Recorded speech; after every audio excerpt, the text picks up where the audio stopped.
Autre anecdote des plus cocasses. Cette fois-ci, nous allons en Inde. Que dis-je? C'est l'Inde qui vient à nous. Concentré sur mon poste, m'apparut un petit être marron qui me dévisageait sans rien dire, attendant que j'entame la conversation. May I help you? Puis-je vous aider? Il s'agissait d'une petite dravidienne, à peine sortie de l'adolescence, bien qu'arborant une moustache des plus fournies. Marquant un long silence, le regard complètement ahuri, la voilà qui émet un son pour me répondre. Bucket! Je lui demande d'être un peu plus clair dans sa requête avant de réaliser qu'elle ne maîtrise pas un mot d'anglais. Jeu de piste. Je finis par déduire que ses parents, incapables d'utiliser le téléphone de la chambre, ont envoyé leur fille pour demander à la réception qu'on leur monte un seau à champagne.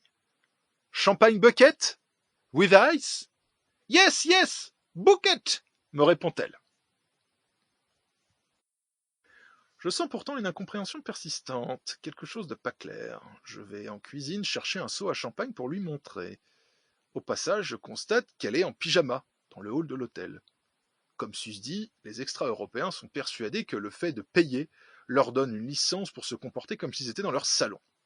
Ils se radinent dans le hall en serviette à moitié à poil, en robe de chambre. Un nègre pourrait passer bite à la main, que je n'en serais même plus étonné. Elle se saisit du seau, l'inspecte sous tous les angles, dubitative. Je lui explique. We can fill it with ice and put a champagne bottle for your room. Right? Rien à faire. Elle me lance une fois de plus. No! Bucket! Elle finit par faire une recherche sur son téléphone qu'elle me tend aussitôt. Sur l'écran, Google Images déroule tout un panel de seaux en plastique. Me voyant en difficulté, un collègue s'approche, jette un œil sur l'écran avant de me lancer. Moi, je sais ce qu'elle veut. Je ne reconnais ne pas avoir été fin démocrate sur ce coup-là.